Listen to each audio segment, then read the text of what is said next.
जिला विकास समन्वय एवं निगरानी समिति दिशा की बैठक में सांसद हनुमान बेनीवाल ने कहा, नागौर के विकास के लिए सभी मिलकर काम करें। नागौर, खिमसर और मेड़ता मकराना के विधायक व जिला प्रमुख सहित पंचायत समिति प्रधानों व समिति सदस्य रहे मौजूद। नागौर 26 नवंबर। नागौर से लोकसभा सांसद हनुमान बेनीवाल ने कहा कि नागौर के विकास को लेकर सभी जनप्रतिनिधि एकजुट होकर काम करें तो हम जिले को विकास की दृष्टि से नई ऊंचाई पर ले जा सकते हैं। उन्होंने कहा कि हम सब जनप्रतिनिधियों को राजनीति से ऊपर उठकर काम करना होगा। बैठक की अध्यक्षता करते हुए सांसद बेनीवाल ने कहा कि हम सभी को दायित्व है कि नागौर जिला विकास और शिक्षा के क्षेत्र में किसी से पीछे न रहे।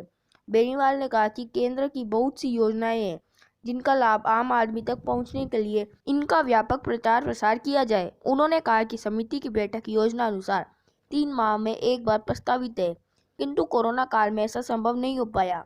इस महामारी के काल में कोरोना वॉरियर्स और अन्य नागरिकों की मृत्यु अत्यंत दुखदायी है। हम कोरोना वॉरियर्स के हौसले को सलाम करते हैं कि वे विकट परिस्थितियों में भी संघर्ष करते रहे। उन्हें अधिकारियों को जनप्रतिनिधियों की भावनाओं को सम्मान करने व प्रोटोकॉल का पालन करने का भी निर्देश दिया। विकास के कार्यों में प्रशासन को सहयोग मिलता रहेगा। बैठक में सबसे पहले सांसद बेनीवाल ने नागौर जिले में चिकित्सा एवं स्वास्थ्य विभाग की प्रगति रिपोर्ट पर चर्चा की। सांसद बेनीवाल ने कोविड वैक्सीनेशन की प्रगति रिपोर्ट पर चर्चा करते हुए मुख्य चिकित्सा एवं स्वास्थ्य अधिकारी को निर्देश दिए कि जिले में वंचित लोगों को प्रथम व द्वितीय डोज लगाई जाए। बेनीवाल ने नागौर शहर में बन रहे ओवरब्रिज का काम जल्द पूरा करवाने के निर्देश दिए। इसके साथ ही सांसद बेनीवाल ने विभिन्न बाईपास निर्माण के संबंध में क्वालिटी कंट्रोल के लिए पूरी मॉनिटरिंग करने के निर्देश दिए। समिति में अठियासन, फागली, इंदास, रामसिया आदि गांव से बाईपास पर मिलने वाली रोड के संबंध में स्पीड ब्रेकर लगाने, जेब्रा क्रॉसिंग व राइट रिफ्लेक्टर लगाने के भी निर्देश दिए गए ताकि तेज गति से आने वाले वाहनों के कारण जनहानि न हो। सांसद ने कहा कि मनरेगा श्रमिकों को अधिक से अधिक मजदूरी मिले, इस दृष्टि से सभी प्रधान व जनप्रतिनिधि प्रयास करें तथा उन्हें मोटिवेट करते हुए प्रशिक्षण भी दें। विद्युत का करंट लगने से होने वाली श्रमिकों व किसानों की मौत के मामलों में सांसद बेनीवाल ने सरकार की योजना के अनुसार तत्काल आर्थिक सहायता मुहैया करवाने के निर्देश दिए। उन्होंने विद्युत निगम के अधीक्षण अभियंता से कहा कि जिले में आबादी क्षेत्रों, राष्ट्रीय राजमार्गों तथा राजकीय संस्थानों के परिसर से गुजर रहे ढीले तारों को सही किया जाए। सांसद हनुमान बेनीवाल ने जल जीवन मिशन, आरओ प्लांट, राष्ट्रीय सामाजिक सहायता कार्यक्रम, राष्ट्रीय पोषण मिशन, वन स्टॉप सखी सेंटर, बेटी बचाओ बेटी पढ़ाओ अभियान, प्रधानमंत्री कृषि सिंचाई परियोजना, प्रधानमंत्री रोजगार सृजन योजना व राष्ट्रीय खाद्य सुरक्षा कार्यक्रम की प्रगति रिपोर्ट पर चर्चा करते हुए विभागीय अधिकारियों को निर्देश दिए कि इसमें हर पात्र व्यक्ति को लाभान्वित किया जाए। श्रमिक कल्याण पर बात करते हुए सांसद बेनीवाल ने निर्देश दिए, जिले में सिलिकोसिस पीड़ित ऐसे मरीज जिन्हें सरकारी योजनाओं का लाभ नहीं मिल पाया है, उन्हें भी लाभान्वित किया जाए। जिला कलेक्टर डॉक्टर जितेंद्र कुमार सोनी की मौजूदगी में हुई समिति की बैठक में आजीविका मिशन, सामाजिक न्याय व अधिकारिता विभाग, महिला एवं बाल विकास, महिला अधिकारिता विभाग, 20 सूत्री कार्यक्रम सहित विभिन्न योजनाओं की प्रगति की समीक्षा भी की गई। जिला प्रमुख भागीरथ चौधरी, खिमसर विधायक नारायण बेनीवाल, मकराना विधायक रूपाराम मोरावतिया, मेड़ता विधायक इंदिरा देवी तथा नागौर विधायक मोहनराम चौधरी ने भी जनहित से जुड़े कई मामलों पर विभिन्न विभागों के अधिकारियों से जानकारी ली और जन समस्याओं का निस्तारण करवाने को लेकर अपनी बात रखी। बैठक में जिला कलेक्टर डॉक्टर जितेंद्र कुमार सोनी ने कहा कि केंद्र व राज्य सरकार की सभी जन कल्याणकारी योजनाओं व कार्यक्रमों का लाभ हर पात्र व्यक्ति को दिया जाए। सांसद, विधायकगण तथा पंचायती राज जनप्रतिनिधिगण तथा जिला विकास समन्वय एवं निगरानी समिति के सदस्यगण की ओर से बैठक में रखे जाने वाले जनहित से जुड़े मसलों का निस्तारण संबंधित विभागों के अधिकारी प्राथमिकता के आधार पर करें। जिले में ढांचागत विकास सहित सभी तरह के विकास कार्यों को समयबद्ध तरीके से पूरा किया जाए। पुलिस अधीक्षक अभिजीत सिंह ने भी नागरिक सुरक्षा से जुड़े विषयों पर सहित कानून व्यवस्था पर अपनी बात रखी। बैठक की शुरुआत में जिला परिषद के मुख्य कार्यकारी अधिकारी हीरालाल मीणा ने जिला विकास समन्वय एवं निगरानी समिति दिशा के अध्यक्ष व लोकसभा सांसद हनुमान बेनीवाल, जिला प्रमुख भागीरथ राम, विधायक मोहनराम चौधरी सहित विधायकगण व पंचायत समिति प्रधानों व दिशा कमेटी के सदस्यों का स्वागत करते हुए समिति की बैठक की पृष्ठभूमि रखी और प्रतिवेदन प्रस्तुत किया। मुख्य कार्यकारी अधिकारी ने ग्रामीण विकास एवं पंचायती राज विभाग की विभिन्न योजनाओं की प्रगति रिपोर्ट प्रस्तुत की। बैठक में अतिरिक्त जिला कलेक्टर मोहनलाल खटनावलिया, अतिरिक्त पुलिस अधीक्षक राजेश मीना, नगर परिषद सभापति मीतू बोत्रा, नागौर के जिला प्रमुख भागीरथ राम, दिशा समिति की सदस्य सुनीता रांदड़, BL भाटी सहित नागौर पंचायत समिति की प्रधान सुमन मेघवाल, खिमसर की प्रधान सीमा बिडियासर व बैरुंदा पंचायत समिति प्रधान जसवंत सिंह ने भी अपने विचार व्यक्त किए। बैठक में शहीद दिशा समिति के अन्य सदस्य व विभिन्न विभागों के जिला स्तरीय अधिकारीगण मौजूद रहे। 6 वर्ष से 14 वर्ष तक की आयु वाले सभी बच्चों के लिए शिक्षा के अवसर प्रदान रहूंगा। 6 वर्ष से 14 वर्ष तक की आयु वाले सभी बच्चों के लिए शिक्षा के अवसर प्रदान करने का प्रयास करूंगा। भारत माता की जय हो। अगर अपने अपने करते हुए चलेंगे, सब अपने अपने हिसाब से काम करेंगे, निश्चित रूप से प्रदेश को, जिले को, देश को आगे बढ़ाया जा सकता है। मीटिंग करके और फिर हम इतनी सीधी कर लें, उससे मुझे लगता है कोई इसके अंदर सुधार।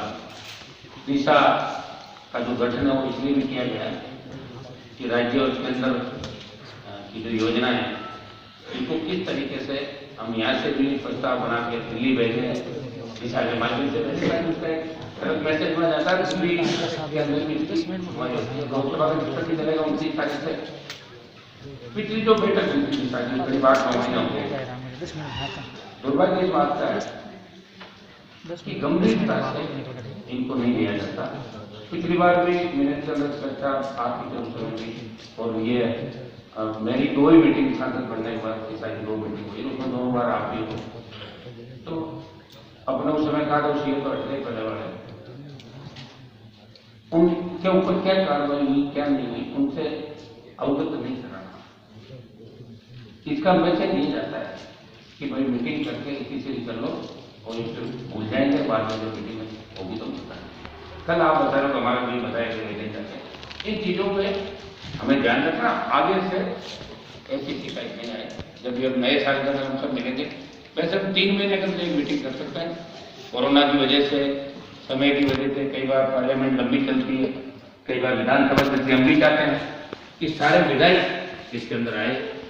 अच्छा, व्यक्तिगत भी मैंने सब विधायक को टेलीफोन भी किया था। मोहन जी आते हैं, हमारे पिछली बार भी थे, अभी भी हैं। 2-3 विधायक को उम्मीद करेगा आ जाए। जब पिछली बार मैं विधायक था, हम सोचते थे कि दिशा की मीटिंग होगी तो हमारे पास तो टेलीफोन आएगा। एक लेटर जरूर रखा था कलेक्टर से, लेकिन जो भी MP थे बाद में मंत्री बन गए, हो सकते मीटिंग नहीं ली होगी, लेकिन हमें व्यक्तिगत कभी नहीं कहा कि मेरे साहब आपको मीटिंग के अंदर आना। मैं तो प्रत्येक व्यक्ति को कोशिश करता हूँ कि सब इसके अंदर आए, सब मिलके अपन। हमारा ये भी मकसद नहीं कि इस मीटिंग के अंदर बुला के किसी को अपमानित करें, ये हमारा कोई मकसद इस तरह का नहीं है। मैं तो चाहता हूँ कि इस जिले को कैसे आगे बढ़ाया जाए। शिक्षा के क्षेत्र में हम बहुत पीछे हैं। आज पीने का पानी नहीं, आजादी के 70 साल बाद योजनाएं जरूर आ रही है, लेकिन रोज आप कहते हो पानी, बिजली, सड़क के लिए रोज आंदोलन हो रहे हैं। कभी संविदा कर्मी हड़ताल पे चले जाते हैं, दूसरे सरकारी कर्मचारी। तो करीब हालात तो इसी प्रदेश के नहीं, पूरे देश की, पूरे जिले की। मैं कलेक्टर साहब की बात का धन्यवाद दूंगा कि ये खुद ईमानदारी से जिले के अंदर प्रयास कर रहे हैं अकेले में, लेकिन जो सहयोग नीति की स्तर वो नहीं मिलता। उसका कारण भी है कि फील्ड पॉलिटिक्स MLA की डिजाइन के हिसाब से होती है, वो सब अपना अपना काम करते हैं, वो सब जानते हैं। जिसकी लाठी उसकी भैंस, जिसकी सरकार उसी के हिसाब से चलती है। क्योंकि हमें बैठक में लेनी पड़ती है, बैठक नहीं लगता अखबार वाले छाप देंगे कि MP ने दिशा में बैठक नहीं ली। प्रयास कर रहे हैं और कुछ सुधार। हमने तो कभी दलगत राजनीति से ऊपर उठ के हमेशा ये ध्यान रखा कि प्रत्येक व्यक्ति को, जो गांव गरीब अंतिम छोर पर बैठा है, उसको न्याय मिले, उसको सरकारी योजनाओं का लाभ मिले। MLA साहब भी आगे, उनका भी स्वागत। अब अपना मकसद ये कि जो पिछली मीटिंग के अंदर अपन ने यहाँ मिनट लिए थे, उसमें क्या कार्रवाई हुई और इसकी अपन शुरुआत करते हैं, फिर दोबारा एक बार बात करेंगे कि चिकित्सा स्वास्थ्य विभाग से शुरुआत करूंगा। जिले की भौगोलिक स्थिति से स्वास्थ्य संस्थानों में 104 और 108 बेड एम्बुलेंस से क्या कम है। वर्तमान में जो आपने मुझे सूचना दी है 7 ओक रोड 104 एम्बुलेंस जिले में, परंतु 108 एम्बुलेंस कितनी ओक रोड है। डेंगू के हालात में भयावह है। दूसरा तीसरा व्यक्ति डेंगू से पीड़ित है, इलाज चल रहा है। डेंगू का प्रयास भी आप लोग करो, मैं नहीं करूँगा, आप प्रयास नहीं करो, लेकिन और अधिक तत्परता से कैसे प्रयास किया जाए। मैंने देखा अस्पताल के अंदर कई डॉक्टर ऐसे हैं तो रात 2-3 लगे हुए, तो उन बाकी जो डॉक्टर हैं जो छुट्टी लेके भागने में रहते हैं या अधिकारी छुट्टी लेके भाग, उनको उनसे प्रेरणा नहीं मिलती। वो काम करें तो वो भी काम करें। जब तक ये सोच आपके लिए आएगी, मुझे नहीं लगता कि अपन मिलकर मीटिंग होती है, देश सुधर जाएगा, प्रदेश सुधर जाएगा। ये इसमें फॉगिंग की क्या स्थिति है, बार बार आप भी कह रहे हो, हम भी कह रहे हैं कि फॉगिंग नहीं करवाने के कारण कई जगह शिकायत आती है, रोज 20 लोगों के अंदर व्यस्त है। एक रिपोर्ट में आप भी बता रहे हो 15 वाहनों की कमी है, स्वास्थ्य संस्थानों में भ्रमण है, तो आप इसके अंदर तो ले सकते हो ना सीएम साहब।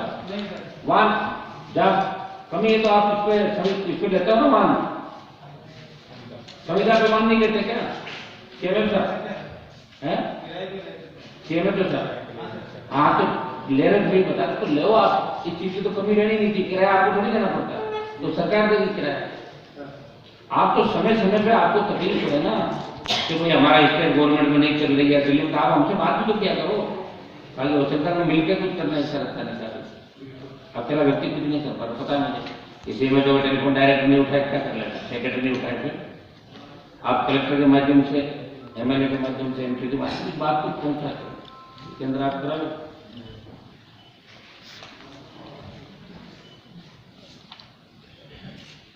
एक 24 घंटे स्वास्थ्य 24 घंटे डिलीवरी पॉइंट के लिए चिन्हित है।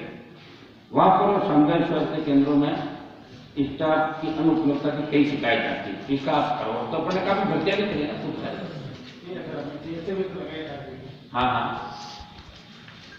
एक बार जो आज अपनी बात हो रही थी इसको लिमिट कर दें, क्योंकि जनवरी में नए साल के अंदर बैठे में मैं भी नहीं चाहता मेरी वजह से आपको तकलीफ हो, लेकिन अपन सब मिलकर जिले के लिए जवाबदेही अपना उत्तरदायित्व तो अपना काम ये आम जन को राहत मिले, कम से कम लोग हमारे पास पहुंचे। एमएलए एमपी के पास नहीं पहुंचे, आप ही निष्ठान करो, आप अपने आप निष्ठान करो, तो आप अपने तरह करो ना लगते हैं साप्ताहिक बैठक करो, 15 दिन से करो, ताकि कोई बीसीएमओ की शिकायत है सीएम में से उपाय लेके आए नीचे की बीसीएमओ पर, तो सुनवाई का आप सिस्टम करो, क्या सुधार कर सकते हैं करो आप। कोविड वैक्सीनेशन का क्या है, कोविड वैक्सीनेशन की क्या स्थिति है अपने जिले में? आप इसको चालू करो ना, माइक को चालू एक बार करो आप। हाँ आ गया, चलिए। Covid vaccination sir first dose 85% हो चुकी है जिले में, और सेकंड डोज अभी 56% नहीं हुई जी। सेकंड डोज कम हो रही है सर। मेरे टाइम में क्या बात है जी, इनका भी शोर है। हाँ क्योंकि सीएम साहब मेरा आने में देरी का सबसे बड़ा कारण ये था, दिल्ली से फ्लाइट थी और कोरोना वैक्सीन की सेकंड डोज जो है उसका आज तक अपडेटिंग नहीं होता। इसको लगे कोरोना वैक्सीन जो लग चुकी है उन लोगों के अभी वैक्सीनेशन का अपडेटिंग कहीं है ही नहीं, जबकि आजकल बड़े मेट्रो सिटी में आप जाते हो ना तो वो दोनों डोज का वो देते हैं। एक तो ये, और दूसरा ऑक्सीजन प्लांट के लिए 30 लाख रुपए क्यूसर के लिए मैंने 6 महीने पहले जारी की, ये सारी बैठक आज तक वहां के जो बीसीएमओ ने तो उन्होंने एक भी जो यहाँ किसी शिकायत नहीं करा उनको, लेकिन मीटिंगों का औचित्य जब रहेगा जब अधिकारी इस बात को गहनता से लें। हम पिछली बार भी चर्चा कर चुके थे कि 30 लाख रुपए बीसीएमओ कार्यकारी एजेंसी है मुंडवा, मैं तो कभी कोई प्रशासन गांव के संग जहाँ शिविर लगे मुझे जाने का मौका मिला, बीसीएमओ की अनुपस्थिति, अब लोग किससे उम्मीद करें आप बताओ। और मेरे पांचोड़ी और जो 5 लाख में जो सीएससी है उनका फंड नहीं आया, फंड आ गया आपके पास? फंड नहीं आया, उसके लिए आप भी प्रयास करो, उसका एक चिट्ठी हमें भी लिखा करो ताकि हम भी सक्षम स्तर पर कभी बात करें। और भवन भाई अभी जस्ट कलेक्टर साहब खूब जमीन आवंटन की है, मैंने रोज अखबार के माध्यम से देखते हैं तो और भी डाटा आ रहा है, तो कम से कम प्राथमिक एजुकेशन, प्राइमरी एजुकेशन और प्राइमरी हेल्थ में जो सरकार ध्यान दे रही है, तो इसको आप प्रमुखता से लें। सर, एक तो ना आपकी आवाज थोड़ी कम आ रही है, इसको पास करो। और दूसरा जो आपने ये वैक्सीनेशन वाला बताया ना कि सेकंड डोज का सर्टिफिकेट नहीं आता, भाई ये तो आ ही जाता है, नहीं आया तो नहीं सुनो, अरे सुनो तो सही, कोई बात नहीं, कई बार आती है भाई ऐसी दिक्कत आती है, तो अपने एक काम कर लेंगे, ये अच्छी चीज बता दी और इसमें बुराई भी नहीं है।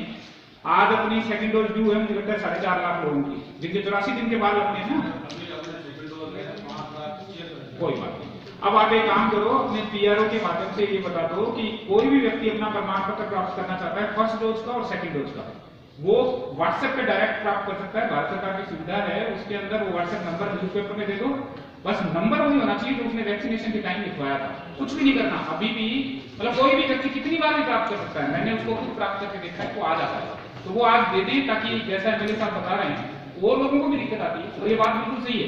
अभी तो स्कूल एयरपोर्ट पे जाते ही वो मांग रहे हैं बाकी सब चीजों पे, तो कम से कम अपना वैक्सीनेशन हो गया, उन लोगों को तो फायदा मिलेगा। तो पीआरओ साहब आप भी नोट कर लेंगे प्लीज। और और एक नागौर जो जेएलएन हॉस्पिटल है, सिटी स्कैन के लिए एक महीने की लंबी लाइन में रहते हैं, 1 महीने वाला आदमी पता नहीं उसके क्या कॉम्प्लिकेशन हो जाए। तो या तो माननीय विधायक मोदी भी बैठे हैं नागौर के, हम भी तैयार हैं, या तो एक और सोनोग्राफी के लिए आप प्रपोजल भेजें, जो 1.5-2 करोड़ रुपए जो फंड देना है हमें कोरोना के लिए, इसका सोनोग्राफी और सीटी दोनों क्या उसकी कीमत क्या है? कीमत 16-17 लाख। सोनोग्राफी और सीटी की क्या है? सीटी के तो 1.5 करोड़ के करीब, और सोनोग्राफी तो 16-20 के बीच में। सीटी स्कैन एक अपना है ना, है ना? एक है ना, और वैसे ही अपन प्रस्ताव दे देते आप कोई बात सुनते हो तो उसको बताओ तो सही दिक्कत क्या है। अब सोनोग्राफी मशीन है, आप ये बताओ कि सोनोग्राफी मशीन के लिए कौन आदमी चाहिए जो पर्टिकुलर वही तकनीकी योग्यता वाला होता है। उसके लिए राज्य सरकार को हमने लिखा है, एक आदमी की बीकानेर में आपने 6 महीने वाली ट्रेनिंग भी कराई है, वो आया उसके बाद चेंज हो गया। अब वो दिक्कत बताओ, मशीन का कोई, मशीन तो सरकार ने आपको बजट स्क्रैप दे रखा है, आपको माननीय एमएलए साहब और एमपी साहब की तरफ से भी मिला, बजट का कोई दिक्कत नहीं है, आप वो दिक्कत शेयर करो ना। रेडियोलॉजिस्ट की आवश्यकता है, ऐसे भी काम होता है। मेरी बात करने के बाद उन लोगों ने 6 महीने का कोर्स करके वही एमओ जो सोनोग्राफी करे, ऐसा कोई जो आइडल हो या 6 महीने वाला ही मैंने आपको बताया है, उस 6 महीने वाले को क्लियर हो गया था कि जो एग्जाम पास कर लेगा उसको कर लेंगे। कब तक हो जाएगा वो? ये भेज दिया हमने, भेजा है। आप जो फरमा रहे हैं वो बिल्कुल सही है, 6 महीने वाला कर ले, ब्रिज कोर्स कर ले, अपना काम चल जाए। और सीटी वाला तो आपने पीपीपी मोड पे दे रखा है ना, सीटी स्कैन तो पीपीपी मोड पे दे रखा है ना। पीएमओ साहब कहाँ है? पवार साहब, तो उनकी जगह मैडम नहीं आई क्या? बुलवा लो तब तक। चलो आप नोट कर लो इसको, इसमें बात करेंगे।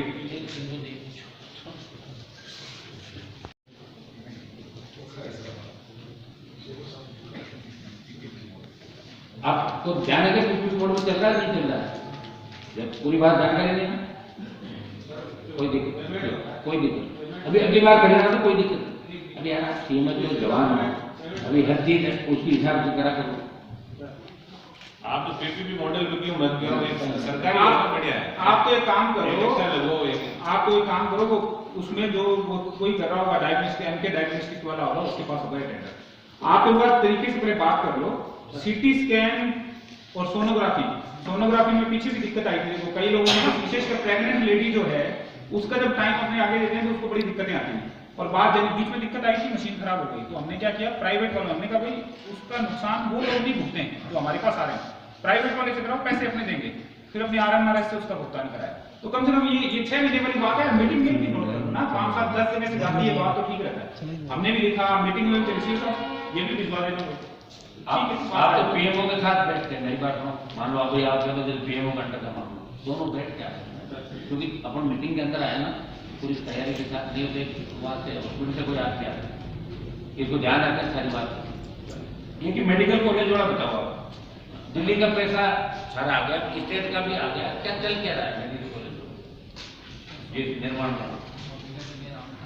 ठीक है। प्रधानमंत्री आवास के लिए उनको माना था जिनके 0, 1 या 2। 0 का मतलब जिसके एक भी कमरा नहीं है, 1 मतलब 1 कच्चा कमरा, 2 मतलब 2 कच्चा कमरा। 0, 1 या 2 नंबर थे, उनको पात्र माना और गवर्नमेंट ने सैंक्शन 2016-17 से स्टार्ट की इसकी। ईयर वाइज टारगेट आते हुए 2020-21 में सर वो जो टारगेट थे उसमें जो पात्र थे सारे सेचुरेट हो गए सर। 2020-21 तक अपने जिले का जो टारगेट था उसमें टारगेट थोड़ा लैप्स भी हुआ, पात्र सारे क्लियर हो गए।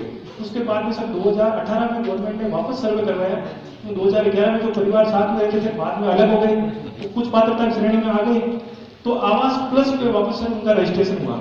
और आवास प्लस पहले आवास 20-21 तक आवास योजना थी, अब आवास प्लस योजना का नाम आवास प्लस। इसमें सर अपने जिले में सर 35,236 अपीलें आई पूरे जिले में। 35,236 आवास प्लस पे रजिस्ट्रेशन हुआ, वो पात्र थे। उसके बाद में अभी अगस्त में वापस ग्राम सभाएं हुई और अपना जिले का टारगेट 11,224 का दिया। और ग्राम सभा में ये था कि जैसे 2018 में सर्वे हुआ, उसके बाद में किसी की नौकरी लग गई उसके परिवार में, तो वो अपात्र की श्रेणी में चले गए। तो ग्राम सभा से जो पात्रता की सूची थी उसमें से जो अपात्र की सूची वो अलग से दे दे, बाकी सबको पात्र मान ले। ग्राम सभा ने अगर लिख के दे दिया भाई सारे पात्र हैं तो सारे पात्र हो गए। ग्राम सभा ने कह दिया ये 4 जने अपात्र है, इस वजह से आगे रीजन लिख दिया तो वो अपात्र हो गए, बाकी सारे पात्रता की श्रेणी में आ गए। अभी इस बार 11,224 का टारगेट मिला है सर, तो जिले में आज तक 6,000 सेंक्शन निकल गई है, बाकी सेंक्शन निकल गई है। उसमें सर कुछ के ये समस्या आ रही है, सिस्टम ने अपात्र कर दिया, ग्राम सभा ने उसको पात्र कर दिया, पर सिस्टम में हुआ सर ऐसा जैसे 2011 में मेरा जॉब कार्ड बना था, मेरा परिवार के साथ में नाम था, और मैं 2018 में वापस मैंने परिवार से अलग और मैंने आवेदन कर दिया, तो मेरा जॉब कार्ड में उसी में नाम है। वापस जॉब कार्ड जब फीड करते हैं तो क्या इस जॉब कार्ड से पहले लाभ ले चुका है, तो सिस्टम ने उसको रिजेक्ट कर दिया। अब वो पात्र है, तो केस क्या करें? न सर इसका अपने पास है, तो पंचायत को हमने बोला इसका जॉब कार्ड अलग बना दो। जॉब कार्ड अलग बना के उसका नंबर वापस हमारे पास वो भेज देते हैं, और हमारे पास एडिट का ऑप्शन है सर, तो उसमें जॉब कार्ड एडिट करते हैं तो पात्रता श्रेणी में आ जाते हैं। कल एक तरह से पंचायत में बैठा था जिसमें एक तो छोटे सारे पात्र सिस्टम ने कर दी, उसकी वापस पंचायत से रिपोर्ट मंगवा लेते हैं और वो अपडेट करते हैं तो स्टेट से वापस हो जाता है सर। इसमें ऐसा कोई इशू नहीं सर। अच्छा, एक काम आप और भी करा करो कि ऐसी चीजें हमारे को समय समय पर बता देगा, बिल्कुल सर, बिल्कुल आके बता देंगे, हमारे को जानकारी है। बिल्कुल बिल्कुल ये जो प्रमुख स्थान गांव के कचरे के ढेर लगे पड़े होते हैं। शहरों में हम सबने देखा कि कचरा गाड़ी नियमित आती है हमारा कचरा उठाने के लिए, और जैसा अभी सरपंच साहब ने बताया कि ट्रैक्टर ट्रॉली की व्यवस्था पंचायत स्तर पर होनी चाहिए, और जैसा अभी हमें जवाब मिला कि ऐसा कोई आपको बजट पारित नहीं हो सकता, तो मेरा एक छोटा सा सुझाव है कि जो बड़ी पंचायत है, जो पंचायत समितियां हैं, उनमें ट्रैक्टर ट्रॉली अनुबंध के आधार पर प्रतिदिन या सप्ताह में 2 बार घुमाई जाए, क्योंकि ज्यादातर लोग अपने घर की तो सफाई करते हैं। स्वच्छ भारत मिशन वही फेल हो जाता है जब सारे कचरे को घर के बाहर डाल दिया जाता है, नाली में ब्लॉक कर दिया जाता है, गंदा पानी सड़कों पर फैल रहा होता है, महीनों तक उन नालों से कचरा नहीं निकाला जाता है सर।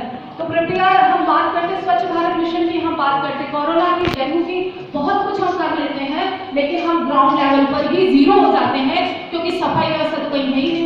डेंगू तो आज भी पनप रहा है, गंदा और साफ पानी सब जगह इकट्ठा है, कचरा उसी तरह से प्लास्टिक की थैलियां बराबर उड़ रही है, और बराबर सफाई व्यवस्था हमारे सफाई कर्मचारी भी नियमित रूप से कचरे को नहीं उठा रहे हैं। तो माननीय सांसद महोदय और कलेक्टर साहब से मैं ये चाहूंगी कि वो ये संज्ञान लें और ये प्रॉपर व्यवस्था सभी ग्रामों में, सभी पंचायत स्तर पर इसे लागू करवाया जाए, अनुबंध किया जाए। बिल्कुल आपका, लेकिन सफाई करने के लिए कोई आदमी तो चाहिएगा ना, वो कौन रखेगा भाई? इसमें सर एक जल्दी स्टेट बोर्ड है, एक इशू था मेरा बता ग्राम नरेगा के सिर्फ 210 काम चल रहा है। आप एक बार पढ़ के रिपोर्ट इनसे तो नहीं बताएंगे, ज्यादा हमारे ज्यादा ही बता देना। 210 काम होता है, भेजे हुए कितने हैं जिला परिषद सेंक्शन प्रस्ताव कितने भेजे हैं?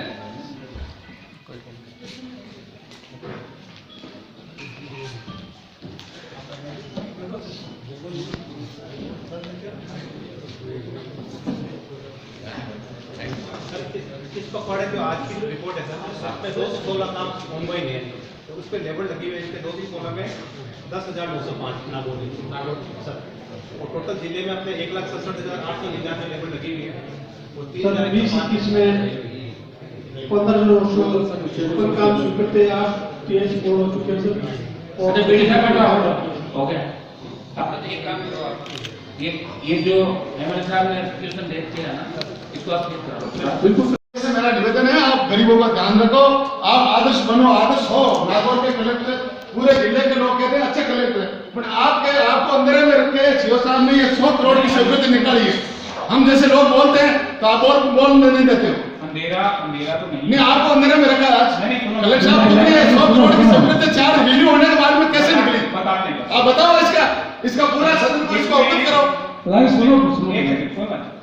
ये बोलो प्रधान जी। इसमें ये है, आपने शायद पहले वाली बात सुनी नहीं कि जैसे ही ये ध्यान में आया हमने 35 फाइलें इनकी निकलवाई। 35 फाइलें निकलवाने के पश्चात 3 चीजें देखी। सबसे पहली चीज तो ये देखी, क्या सभी ग्राम पंचायतों की जो सैंक्शन है वो समान अनुपात में निकलती है या नहीं निकलती, एक पॉइंट। दूसरा, क्या पंचायत समितियों के अंदर भी भेद है या नहीं है, ये 2 पॉइंट। तीसरा पॉइंट ये था, जिन पंचायतों में ज्यादा निकली वहां कहीं लेबर और मटीरियल के रेशियो में बहुत ज्यादा फर्क तो नहीं है।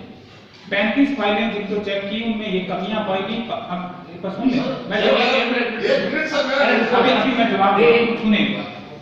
जैसे ही 35 में कमियां पाई गई इनको हमने लौटाया। लौटाने के बाद सारे वीडियो, सारे एसडीओ, सभी लोगों के साथ VCD और इनको हमारा बिल्कुल क्लियर मैंडेट दे दिया हमने। तो देखो क्या है, काम के अलावा कोई और चीज मतलब नहीं है। क्लियर इंस्ट्रक्शन ये था, किसी भी सूरत में पंचायतों के अंदर मनचाहा भेद नहीं हो। नंबर 1, सीधे वीडियो के मार्फत नियमानुसार जो फाइल आएगी उसको आप करोगे, कोई व्यक्ति विशेष आपसे कराए ये पॉसिबल नहीं है। इसके पश्चात जितनी भी फाइलें भी आई, आपको मैं बता रहा था, आपने उस पर शायद सुना नहीं, कि अब हमने ये व्यवस्था कर रखी है कि जितनी भी फाइलें, मतलब अभी भी अगर रैंडमली कोई फाइल उठा के देखेंगे, अभी भी हम मंगवा किसी भी ग्राम पंचायत की, उसमें ग्राम पंचायत को कितना पैसा मिला, उसका रेशियो क्या है, उस पंचायत समिति को कितना पैसा मिला, उसका रेशियो क्या है, जिला परिषद का ओवरऑल रेशियो कितना है, इसके बेस पे दिया। और हमने इनको ये भी कहा कि जिन ग्राम पंचायतों को आपने ज्यादा दे दिया और जिनको बिल्कुल कम मिला, उदाहरण के तौर पर अगर किसी ग्राम पंचायत को 40 लाख दिए और किसी को आपने मान लो 4 लाख दे दिया, तो जिसको 40 लाख दिए, अब आपका फर्ज ये बनता है कि उस ग्राम पंचायत को आप अगर वो काम लाता है तो उसको आप सैंक्शन करो, ताकि उसको एहसास हो कि भाई मैं भी निर्वाचित जनप्रतिनिधि हूँ, मुझे सम्मान व्यवहार के साथ दिया गया है। अब ये यही कहना चाह रहे थे कि हमने उस दिन के पश्चात सारी फाइलों को चेक करना शुरू किया। ये तो वही आपके उस बात का जवाब कि भेदभाव नहीं हो, हम भी नहीं चाहते, किसी के साथ नहीं होना चाहिए, क्योंकि जिला परिषद की कुछ व्यवस्थाएं हैं वो बहुत बेकार थी, हमने उसमें काफी सुधार करने की कोशिश की। और मैं ये तो नहीं कहूंगा कि पूरा ये बिल्कुल ही अच्छा हो गया, लेकिन मुझे अब यकीन है कि फाइल मेरे पास उसी तरीके से आती है जो आदर्श तरीके से आनी चाहिए। दूसरा पॉइंट जो जिला सीओ साहब वाला आप बता रहे हैं, इसके लिए इन लोगों ने लिस्ट आउट कर दिया पूरी चीज को, कितनी कितनी स्वीकृतियां की, कहां आई, कब आई। मैंने इनको ये कहा कि एक बार तारीख को चेक कर लेना आप।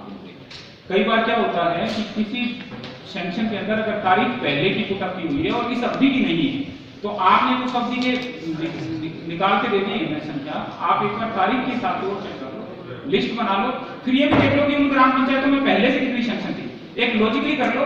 अगर आपको लगता है कि कुछ काम अभी भी ऐसे हैं जो सैंक्शन हुए बट अभी चालू नहीं हो और उनमें कमी है, आप अपने आधार पे पूर्णतः स्वतंत्र हैं। ऐसे कामों को आप निरस्त करने के लिए पुटअप करना चाहो तो आप निरस्त भी करो, तो शुरू नहीं हो।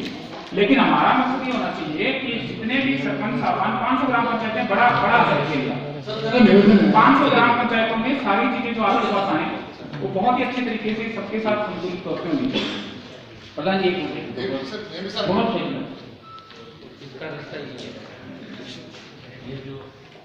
ये मामला है ना जो इसमें इश्यू ये है कि ट्रांसफर होने के बाद आपको सीधा जाएगी नहीं, यूँ ट्रांसफर होने के बाद कर लो। मैं कई लोगों को देखता हूँ कि जिनकी ट्रांसफर हो जाए इससे लेके बैठ जाते हैं, मलाई मिली नागौर से मुक्ति बैठे हुए सरकारी कर्मचारी जहाँ जाओ वहीं बैठो है उनकी आदत। ये पूरा जो प्रकरण है इसकी हम ये चाहते हैं कि इसकी कुछ चीज की जाँच हो। वैसे मैं लेटरली की जाँच करूँ तो मैं चाहता हूँ यहाँ के माध्यम से, और चूंकि ये मामला है लेबर और उसका जो रेशियो है वो सारा ही होगा, जांच वो पूरी करें, ये कह रहे हैं तारीख तो पेपर में तारीख वही करा के इसकी राज्य सरकार की एजेंसी को जांच कर ले, ये विवादास्पद प्रस्ताव है। और एक काम और भी कर लो, अगर इन सैंक्शन कामों में भी कोई काम अभी शुरू नहीं हुआ है तो रोक लो, ताकि जब आपको एक मिनट, एक सेकंड साहब, कलेक्टर साहब आप कह रहे हो कि जो काम शुरू नहीं हुआ उनको रोक दो। वो लोग ऐसे हैं जो वो महोदय हैं, उन्होंने 2 करोड़ की स्वीकृति निकाली अपनी पंचायत में, वो रातों रात मिचो जारी करके वो तो विसर्जन कर दिए काम। कलेक्टर साहब ऐसा हो रहा है ये जिले के अंदर, और ये ग्राम पंचायतों के अंदर, पंचायत समितियों के अंदर ऐसा हो रहा है। एक काम करो, और आपके पास नहीं भाई पुट होके आपके पास आती है, आप एक काम करो, शिव साहब आपके पास भेजते हैं या नहीं? प्रधान जी मैं इसको पर्सनली नहीं शिव साहब ये तो बहुत ही बड़ा है, हम तो कुछ नहीं कह रहे हैं। एमपी साहब बैठे हैं, आप पूरा सदन बैठा है, गरीबों का ध्यान रखो, आदर्श बनो, तभी आदर्श बनोगे। ठीक है, तुमने बड़ा पढ़ लग के प्रधान जी मैं निरोध को आपसे प्रधान जी नहीं एक मिनट इसमें अपना ये ऐसा आपको मिलेगा ही नहीं, एक मिनट कभी इशू नहीं हुआ मिस्टर, सुनिए पूरा जिले में नहीं मिलेगा, एक भी ग्राम पंचायत में एक भी काम नहीं मिलेगा, मिस्टर इशू नहीं हुआ। प्रधान जी बात हो ये जो कह रहे हैं ना, ये बिल्कुल सही बात है। और सबसे ज्यादा शिकायत हुई इसमें मुंडवा समिति की आई हमारे, इसमें सरकार ने नोटिफिकेशन को हटाया लेके बैठ गई, चलो कोई नहीं, इनकी मर्जी, कितने दिन इससे गवर्नमेंट जाना, इनका काम जाना। लेकिन अपन इस मामले की सीओ ने 27 तारीख से 4 तारीख को सूचना जारी करके इसकी जांच अपन स्टेट तक अपन एसीपी को नहीं भेज देते, एक बार अपन स्टेट को जांच भेजे मंत्रालय को।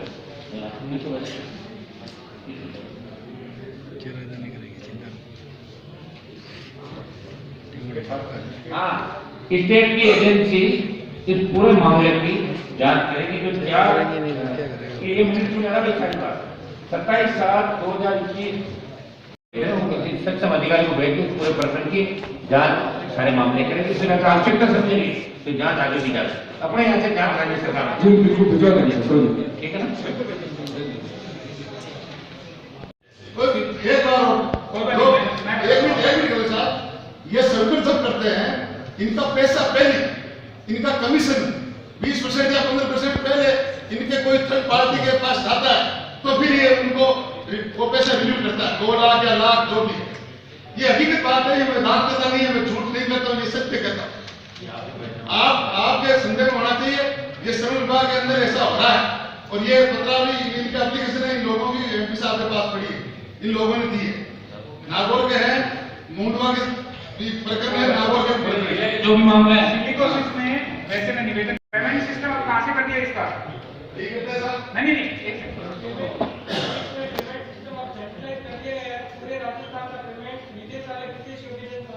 आप जो करवा रहे हो ना, इनका एक आदमी जिसके लिए कंप्लेंट हमें मिली उसको यही कहा, मैं उसका नाम लेना नहीं चाहूंगा, कि अगर कल सुबह तक आप यहाँ से छोड़ के नहीं गए तो आपके खिलाफ कार्रवाई कराएंगे।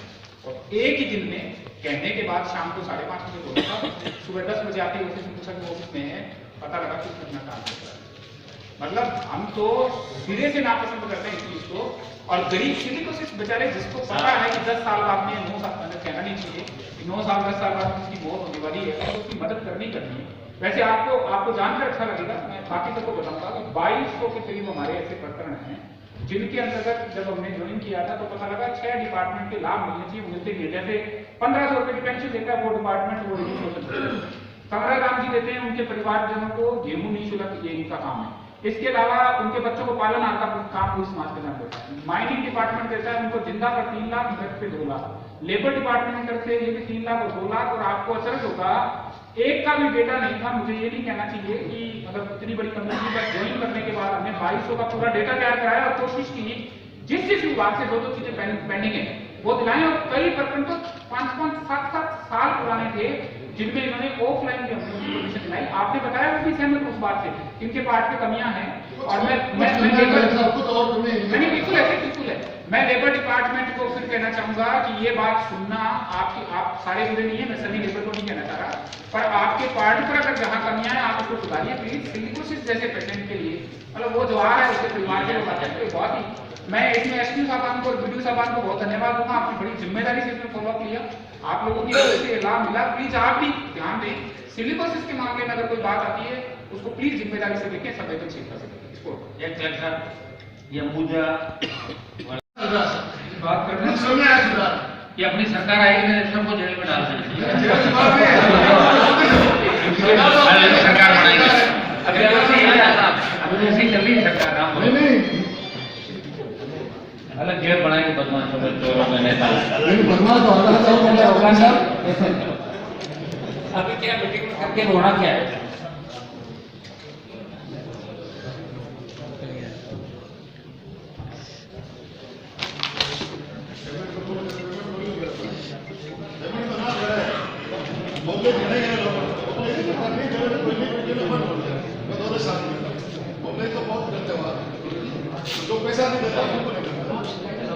माननीय कलेक्टर महोदय और एमपी साहब के संज्ञान में लाना चाहूंगी कि गोचर भूमि पर बहुत जगह अतिक्रमण हो रहा है सर।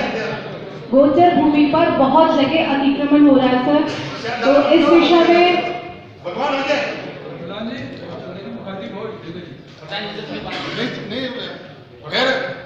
कलेक्टर साहब इनको पूछो, नहीं इनको पूछो क्या करते हो आप? इनको पूछो साहब, कलेक्टर साहब भ्रष्टाचार कर पूछो, इनको खड़ा करो सब। कलेक्टर साहब इनको पूछो तो सही। ये हमारे से बहस कर रहे हैं, तुम शिकायत करो। ये हमारे से कह रहा है तुम शिकायत करो। देखो मैं शिकायत करूंगा तेरे को।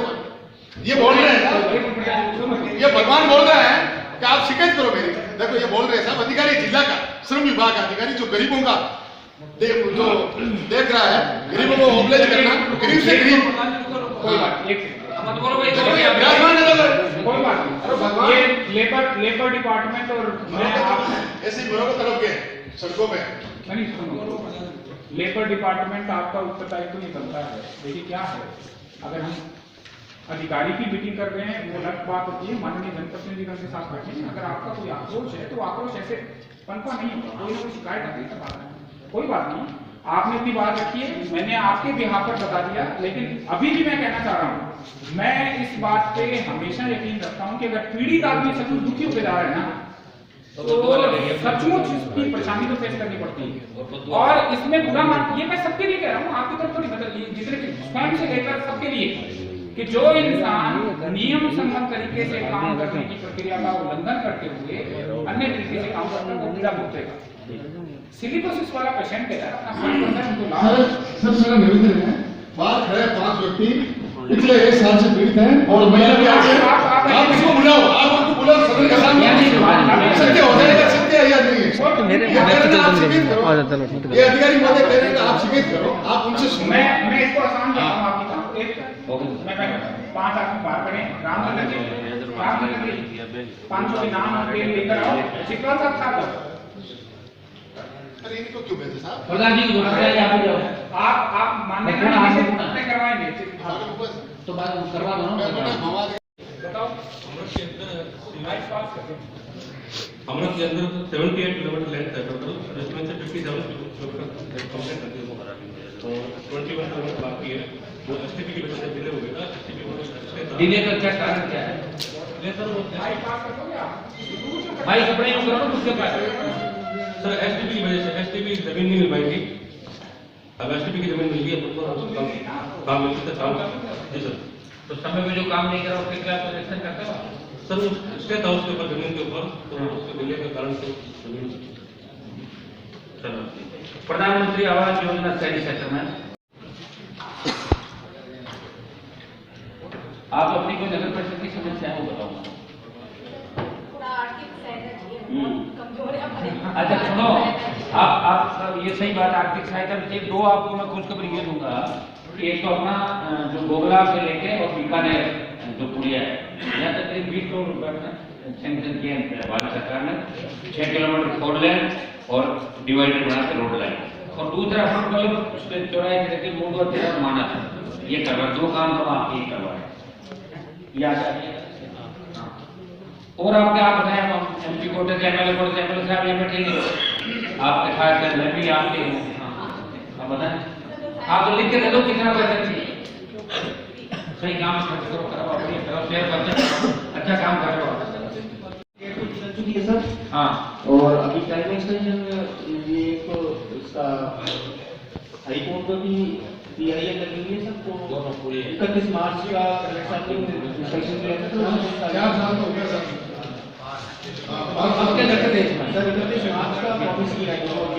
अरे ये 31 मार्च की जो की बात है ना, ये देखिए वो आपका GRL वाला गुरुनानक वाले 2 ही है ना कॉन्ट्रैक्टर, इनकी लेबर तो 12 लगी हुई है, करेंगे कैसे काम? 5-5 आदमी काम आप बिल्कुल लगे हुए हैं और इसमें आपका एक जगह तो 60% काम है, एक जगह 57-58% फिजिकल प्रोग्रेस है आपकी। आपका अक्टूबर तक का टाइम बढ़ाया हुआ, जिसके बाद अब उन्होंने बढ़ा के एक साथ किया जनवरी से। आपकी मीटिंग टॉप लेवल से होगी, भारत सरकार से पूरे इस ब्रिज के सबसे सीनियर ऑफिसर आ चुके हैं, आए थे। इसमें सर जब तक काम हो ना तो कम से कम सर्विस रोड तो ये बनाइए। अब फाइनली अब मैं दोबारा अब की बार क्या हुआ कि इनके ना क्या नीचे वाले लोग आते थे, कंपनी का ओनर नहीं आया। अब की बार हमने इनकी कंपनी के ओनर को बुलाया, एक तो मिस्टर गर्ग थे और एक सरदार साहब। ये कौन है, इनका क्या क्या ये तो अपने अधिकारी क्या नाम क्या है? तो अब की बार इनकी पहली बार कंपनी के ओनर को बुलाया है, उनसे अपने रिटर्न में कमिटमेंट लिया है। रिटर्न में वो देखे गए हैं, उनको ये भी कहा है कि आपके पास 3 दिक्कतें आएंगी, हाई कोर्ट में भी लगा हुआ है, आपने स्टेट गवर्नमेंट को कमिटमेंट कर रखा है और यहाँ आपकी विजिट हो गई। उन्होंने एश्योर किया है अभी जो प्लान दिया है, अभी मुझे उन्होंने 30 नवंबर तक का समय मांगा, 30 नवंबर के बाद अपने सामने आ जाएगी क्या स्थिति। सर्विस रोड तो सर्विस रोड क्यों नहीं बना? बहुत खराब है रोड। और ये सर्विस रोड तो इधर पेट्रोल पंप के पास एक बार आपने डाला किया था, दोबारा ये तो करेंगे, ये करना उसके अंदर है, करना ही बनी है प्रोविजन है। तो ये आप बताओ कब तक करा दो सर्विस रोड? जल्दी कब तक है? आप तो कल से चालू करो ना, 4-6 महीना जल्दी करो एक्शन सर, सर्विस रोड है ताकि लोगों को तकलीफ नहीं पड़े। एक दूसरा अपने पिछली बार ये दिया था ना कोई रिंग रोड का, रिंग रोड बहुत गलत तरीके से बनाई, कुछ क्वालिटी कंट्रोल वाले जाकर एक टीम बनाई। बाईपास ट्रेन तो एक मुहूर्त में हुआ है, आपको पता है कौन सा है? बारसनी रिंग रोड की गुणवत्ता की जांच हेतु निर्देशित किया गया था, जिसके अनुसार रिपोर्ट में बताया गया कि थर्ड पार्टी द्वारा गुणवत्ता की जांच की गई, परंतु क्या जांच की गई, इसकी क्या रिपोर्ट रही, आज तक इसका नहीं आया। तो ये मंगाओ आपका, ठीक है ना। एक ये जो अभी इन्होंने कहा पार्टी जी ने, ये भारतीय रिंग रोड है, या जब अपन निकलता है पुणे को, तो यहाँ स्पीड वाला हो कैसे उसका पता चलता है। या जो एक्सीडेंट होते हैं, जैसे ये हो गया अट्यासन वाला, इधर आपका हो गया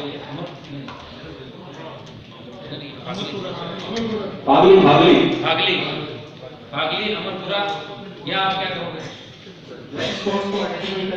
ट्रैफिक साइंस और स्पीड ब्रेकर जल्दी कर लेते हैं। तो एक साथ अरे प्रॉपर ये साहब वो प्रॉपर नहीं बने हुए हैं, आप टेक्निकली देखो। आप जाके वास्तव में क्या होता है कि आरओबी के उसके पुलिये के नजदीक से ट्रैफिक निकलता है और डीडवाना नागौर वाला क्रॉस करता है, एक्सीडेंट हो रहे हैं। बड़ा ऐसे कैसे अध्यासन हो रहा है? नहीं दिक्कत है इसमें, आपसे पहले जो थे उनको मैंने बताया था, आपके रिफ्लेक्टिव मिरर ये क्लॉज नहीं है क्या उसमें? बिल्कुल है सर, सब कुछ मेरे को उन्होंने बताया कि हमारे क्लॉज में नहीं आता है, तो आप चेक कराओ। नंबर स्पीड पॉलिसी आपको ब्रेकर को, ये गाड़ी जाता है ना, आप लोगों को सबने महसूस किया होगा, उसके नीचे जाते हो खुद को एक अंदर क्लियर गाड़ी नहीं पड़ जाए, कोई इधर से गाड़ी आ जाए। इसमें तो सिर्फ जो पुलिस ने फिर उनको मार दिया, वही नहीं पकड़े थे, फिर आम आदमी तुरंत ही पुलिस ने। हाँ साहब 17 इनका आपसे पहले मामला, आप इनको आपका नहीं जितने बुलाएंगे आप भाई अपना ये है कि अपन उनको मंगा के क्या प्रयास करें। ऐसे मामले कौन है जो मीडिया ट्रायल के ऐसे मामले चलते हैं, हम भी आपको अवगत कराएंगे। एक तो हमारा ये हो गया जिसमें आप करें मैं व्यक्ति से मंगा के दे दूंगा सारा। एक दूसरा मैं कह रहा हूँ कि देखिए सबसे बड़ा जो सबसे बड़ी सरकार है ना, और कलेक्ट्रेट की भी सरकार के हिस्सा है। हम आप की जो फर्ज गरीबों का सबका ध्यान रखते हैं, आप लोगों का, आप हमारा ध्यान रखते हैं। इसलिए ऐसे आदेश आप निकाल सकते हैं। जैसे एक बार एक अभी उसने कह दिया कि कलेक्टर के सामने धरना ही नहीं दे सकते, कलेक्टर के सामने आप धरना नहीं दे सकते, आप एसपी ऑफिस में गाड़ी नहीं ला सकते, ये किससे का देखिए कोई बार आप व्यू करें, आपका आदेश नहीं है, ये कोई पहले वाले उसने कह दिया कि एसपी ऑफिस में गाड़ी नहीं ला सकते, और मैं एसपी ऑफिस में मुझे आपको एसपी ऑफिस सबसे बड़े नहीं है, सबसे बड़ा लोकतंत्र है, तो उसमें सब लोग एक हिस्सा है। अपना ऐसे टोटल की फरमान चाहिए नहीं कि कैमरा किसी के चला ये कर दिए, ऐसे बिल्कुल नहीं चलेगा। अपना संबंध भी बना रहे, भी बनी रहे, आप अपना काम करते रहो, हमारा करते रहे, अच्छे संबंध के साथ अपन चले।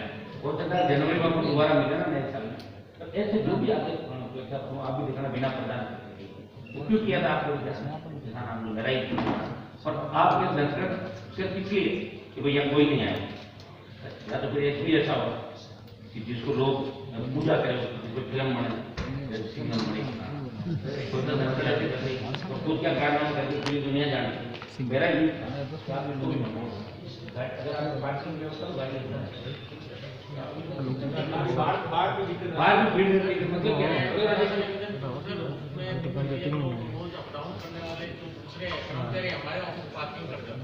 तो वो नहीं, वो तो ड्यूटी लगे आपको नहीं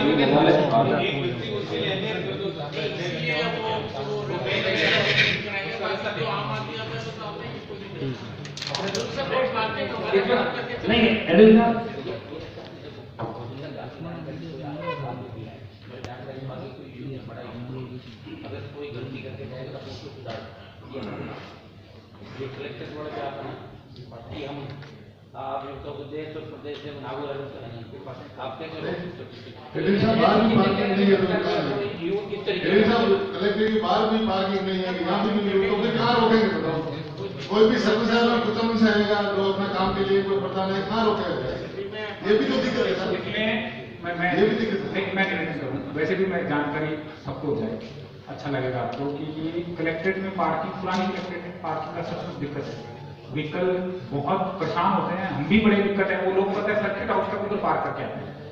हमने ये सोचकर कि आने वाले टाइम में नागौर की कलेक्ट्रेट है वो ऐसी जगह हो जिसके अंदर एक तो ऑफिस छितराए नहीं हो।